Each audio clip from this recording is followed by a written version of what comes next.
Hello everyone, and hello especially to my fellow Jane Eyre fans. I've got a long-awaited review for you today.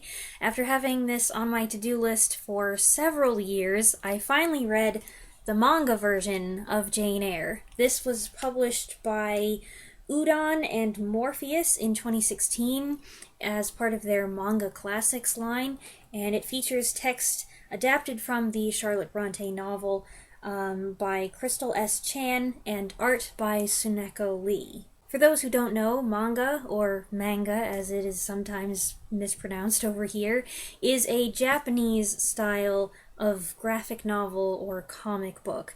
The art is typically drawn in the style of anime, and though the text is in English, you read it in reverse order, the way it would be read if it were in Japanese, which is right to left. I remember when I was in junior high or high school, there were a couple kids who were into reading manga, and they became obsessed with it before it became really popular in the United States. So I was somewhat familiar with it. I knew about the whole thing where it seems to be printed backwards, that the back cover, what looks like the back cover is actually the front cover, and you start at what seems like the end, and you turn the pages, instead of going this way, you go this way, which is very difficult to get used to. This is the first time that I've read one, and I don't know if you caught a glimpse of it there. At the very beginning, there's a color picture there on glossy paper, and then there is a helpful little guide showing you how you're supposed to read this thing. It's got example spreads taken from the book itself, and then there are numbered speech bubbles showing you how the dialogue is supposed to flow, and then once you get the gist of it, off you go. I did have some trouble getting used to it, but I always have some difficulty with graphic novels anyway because I seldom read them. My problem is that I often find myself reading speech bubbles in the wrong order. So to then reverse the order of how you're supposed to read them on the page is just one more complication to me. But it did not take long for my eyes and my brain to get acclimated, and then it was smooth sailing. Technicalities of having to relearn how to read aside, I really enjoyed this version of Jane Eyre. The artwork is appealing, each character distinct and expressive and somehow full of life and movement, and as an adaptation, it's great. It sticks just about as close to what Charlotte Bronte wrote as any Jane Eyre fan could desire. There are some minor changes, of course, but for the most part, the dialogue is word for word what Bronte wrote. Expository passages or moments when Jane shares what she's thinking are true to the book, and when they are condensed, which does happen from time to time, the summaries are near spot on, and even a little bit incisive at times. The manga is geared toward a young adult audience, but the text is not watered down, the language is not modernized, nothing's taken out to make it appeal to a younger crowd. I'm very impressed. Now, I did make some more specific observations as I went along. I took some notes, of course, about things that I liked, things that surprised me, things that were a little different, even some things that I felt like, I'm not such a big fan of this. For those of you who want to know more, I'll go ahead and share those observations. These comments are going to be like bullet points. They do go in chronological order with the book, but they're still a little bit scattered, and I'm not going to cover everything because, well, I want there to be some surprises if you choose to read the book for yourself. The manga makes a great first impression by starting the same way the book does, with the line, "There was no possibility of taking a walk that day." There's something winsome and adorable about young Jane. She's so tiny. What she's wearing is a little historically questionable. The dress is a little short. She seems to be bare-legged, and her shoes look more like moccasins. But she's got a cute, sweet face, and her eyes are huge and expressive. Even if you don't know Jane Eyre, I feel like it's pretty easy to recognize at a glance the good characters and the bad ones. Helen Burns and Miss Temple are beautifully drawn. Helen is borderline angelic, and Miss Temple is a pretty, affectionate, motherly person.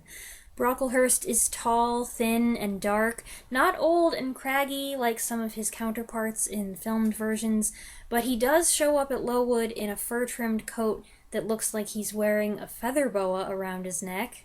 The impression I got of Mrs. Fairfax was that she's surprisingly young, but maybe that's because I can't tell what color her hair is supposed to be.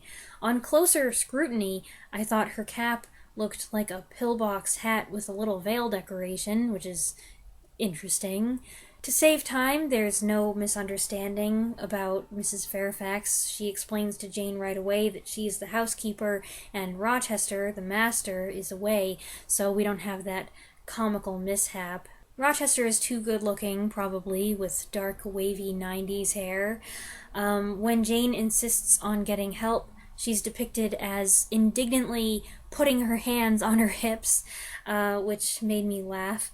When he stands up, we see her think, "He's so tall," which is true.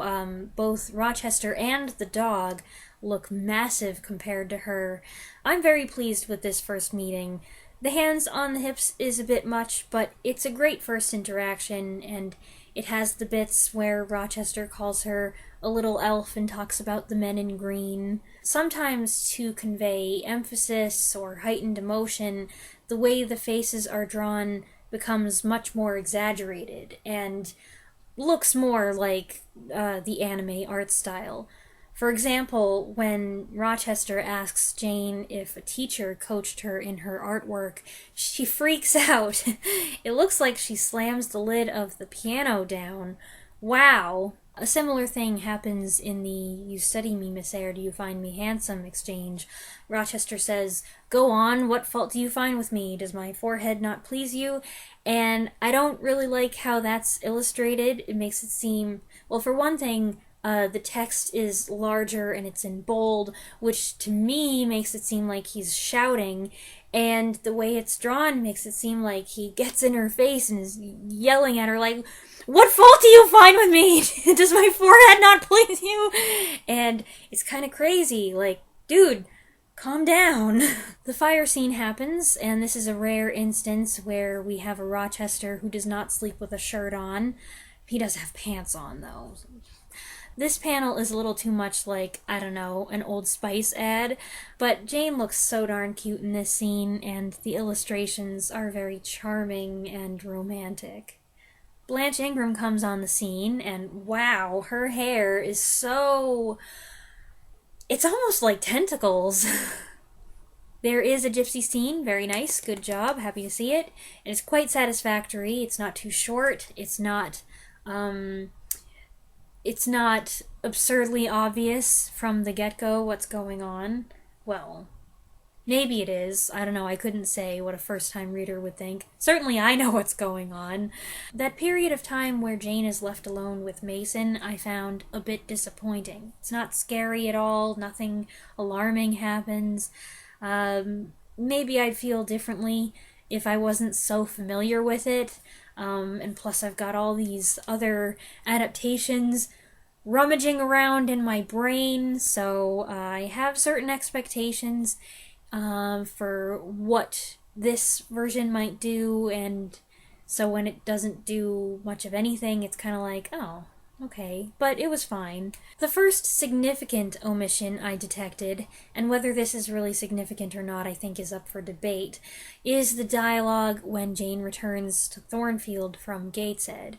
Rochester is pictured waiting for her and greeting her with enthusiasm, and we see how that makes her feel, but the text does not include that conversation. What with every other interaction being included, the fact that this one got skipped is surprising, and I do miss it, But I don't think that the narrative suffers for this dialogue not being there.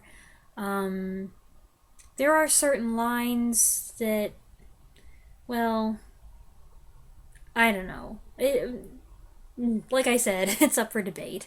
The proposal scene comes on the heels of Jane's return, and if you want to be nitpicky, it was in the middle of this sequence that I spotted a small continuity error. Sometimes you can see a signet ring on Rochester's left pinky finger, but in some panels, it disappears.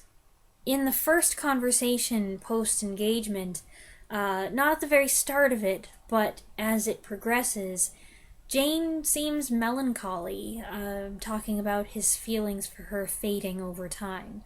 I think of this dialogue as being more semi-serious, semi-teasing. She does have some of these concerns, but she also is saying a lot of this stuff tongue-in-cheek. But in this, she seems quite sober here. It's a little sad. Meanwhile, Rochester is just so boisterous, it's kind of annoying. We only see Bertha a few times, but when we do, she looks like something out of a horror movie. There's the wild hair, but more importantly, it's the crazed, bloodshot eyes. I was a little less thrilled with the post-wedding scene also. It's like the notes are there, but they're a little bit off. Rochester does come across as misguided and lacking in judgment. He's very upfront about the wrong he's done, and, it does everything that it's supposed to. It's just that he's not as sympathetic as I think he should be in this moment, in order for this scene to be such an intense struggle for Jane. You have to feel as torn as she does, in my opinion. I don't know, in this instance, I felt like, nah, I think you can leave, no problem. This version added a little touch. When Jane leaves Thornfield, she trips on a stone and crashes to the ground. Ouch!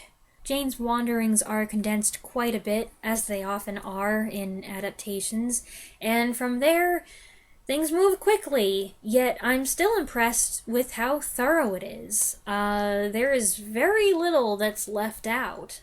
We get a couple more exaggerated changes of expression when Jane finds out about her inheritance. St. John Rivers is pretty unappealing. His stiff words and unsympathetic arguments feel even colder in this than they usually do for some reason. I gotta say though, in various respects, including more minor points, this version of Jane Eyre is more faithful than several of the films. Jane and Rochester's reunion is rather quick and plays out a tiny bit differently. We get the revelation that Rochester's been wearing Jane's pearl necklace that he gave her and she left behind every day since she left. I don't know how I feel about that. It just looks weird. But all in all, the resolution sticks the landing. Just about everything that I expect to happen happens, and it's satisfying and adorable, and we have the extra bonus of seeing Rochester sporting a sexy eye patch. Once you've finished the story, you can peruse the back matter, which provides a trove of cool additional information about how the story was adapted, how the character designs were developed, and so on. And then, right at the end, there's a tease featuring other classic adaptations that they've published, which look great. So I thought this was a lot of fun. I think it's a great way to re-experience the familiar story with some fresh imagery. The artwork is appealing. Sometimes it's gorgeous, sometimes it's adorable. There are some panels that are just so aesthetically pleasing. And the text is great as well, true to the spirit of the original in nearly every way.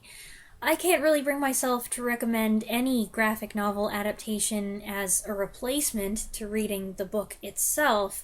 To me, reading Jane Eyre by Charlotte Bronte is the most satisfying and the best way to know what Jane Eyre is all about, better than watching any movie or any miniseries, but that's just me.